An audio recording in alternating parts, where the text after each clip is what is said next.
Printing का जो काम है ये किस हवाले से बेहतर है और जो ये बिजनेस है, ये जो कारोबार है, इसमें कितना प्रॉफिट मार्जिन होता है? क्योंकि जारी बात है, अच्छे दिनों में अगर कमाया, सेविंग की है, तो बुरे दिनों में बाजारी बात है खर्च भी करना है।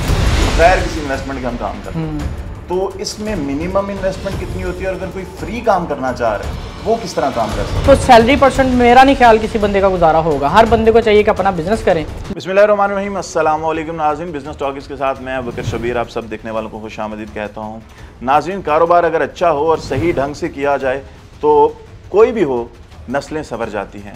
आज हम जिस कारोबार की बात करेंगे, प्रिंटिंग प्रेस की, जो बैनर्स और जो फ्लैक्सेस बनाए जाते हैं उसमें कितना मार्जिन, प्रॉफिट मार्जिन होता है, उसमें कितनी इन्वेस्टमेंट चाहिए, और ये एक ऐसा कारोबार भी है जो बग़ैर इन्वेस्टमेंट के भी किया जा सकता है। तो आइए आज की वीडियो की तरफ चलते हैं।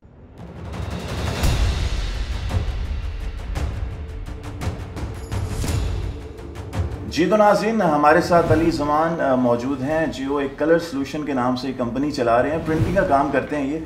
आइए हम इनसे जानते हैं कि ये प्रिंटिंग का जो काम है ये किस हवाले से बेहतर है और जो ये बिजनेस है, ये जो कारोबार है, इसमें कितना प्रॉफिट मार्जिन होता है। अस्सलाम वालेकुम सर। वालेकुम अस्सलाम सर, क्या हाल चाल? अल्हम्दुलिल्लाह, शुक्र अल्लाह का। जी, मामला ठीक चल रहा है? अल्लाह का शुक्र, बेहतरीन, अल्हम्दुलिल्लाह। अच्छा, सबसे पहले मुझे ये बताएं ज़मान साहब कि जो ये कारोबार है, ठीक है, इसमें अब अक्सर लोग देखने में आते हैं कि चाहते हैं कि बगैर किसी इन्वेस्टमेंट के हम काम करें, तो इसमें मिनिमम इन्वेस्टमेंट कितनी होती है और अगर कोई फ्री काम करना चाह रहा है वो किस तरह काम कर सकते हैं? देखिए जी, बगैर इन्वेस्टमेंट के तो ये है कि करके हमारे साथ पहले से भी काफ़ी लोग अटैच हैं, क्योंकि जैसे मैंने इन्वेस्टमेंट की हुई है, मैं इस बिज़नेस को चला रहा हूँ, तो कुछ लोग ऐसे हैं जो मार्केट में ऑर्डर पकड़ते हैं और हमारे पास आके काम करवाया और फिर बाद में पेमेंट दी और अपना काम रिसीव करके चले गए। ठीक है, तो उनके लिए यही है कि आप मार्केट में जाएँ, ऑर्डर बुक करें, हमारे पास मशीन है, आप अपना प्रिंटिंग का काम करवाएं कंप्लीट, और जब आपका काम कंप्लीट हो जाता है तब आप हमें पेमेंट करें और काम ले जाएं अपना।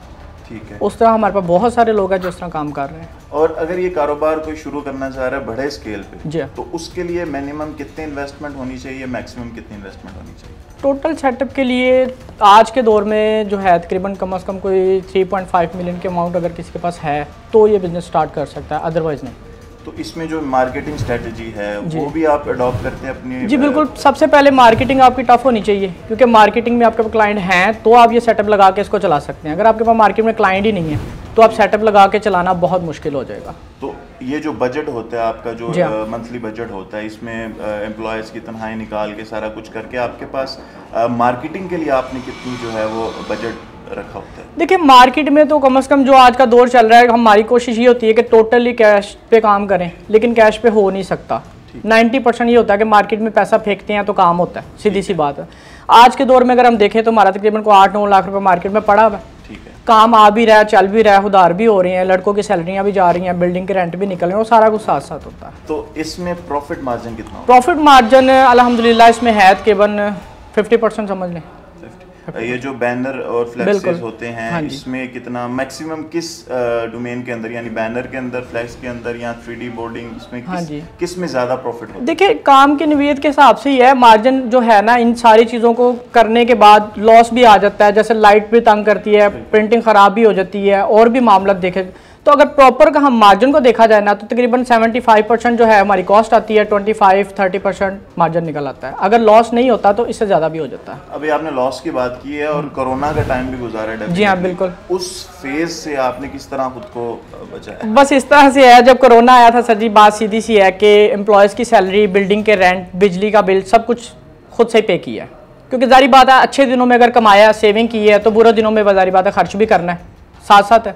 जो आने वाले नौजवान हैं, अगर वो इस काम की तरफ आना चाहते हैं तो बिल्कुल उसकी स्ट्रेटेजी क्या होनी चाहिए? सर देखिए, हर बंदे को अपना बिजनेस करना चाहिए। मैं तो समझता हूँ जो आजकल मार्केट में जो हालात चल रहे हैं, जॉब पे तो गुजारा नहीं है किसी का, जो पेट्रोल कहाँ पे जा रहा है और जो दूसरी चीज़ें डे टू डे बढ़ रही हैं, तो सैलरी परसेंट मेरा नहीं ख्याल किसी बंदे का गुजारा होगा। हर बंदे को चाहिए कि अपना बिजनेस करें, लेकिन अपने बिजनेस के लिए यही है कि फिर अगर किसी के पास इतनी इन्वेस्टमेंट नहीं है तो वो हमारे साथ रब्ता कर सकता है, मार्केटिंग करे, हमारे पास काम लेकर आए, हम उनको काम करके देंगे। ज़मान साहब, बहुत शुक्रिया आपके टाइम का, और डेफिनेटली अभी काम का प्रेशर जी बिल्कुल, तो thank you so much. Thank you, अल्लाह हाफ़िज़। जी तो नाज़रीन, आपने जिस तरह, आपको पता है कि किस तरह, आपने वीडियो के अंदर देख लिया कि किस तरह बगैर इन्वेस्टमेंट के भी ये काम किया जा सकता है, और मिनिमम इन्वेस्टमेंट भी हमारे गेस्ट ने आप लोगों को बता दी है।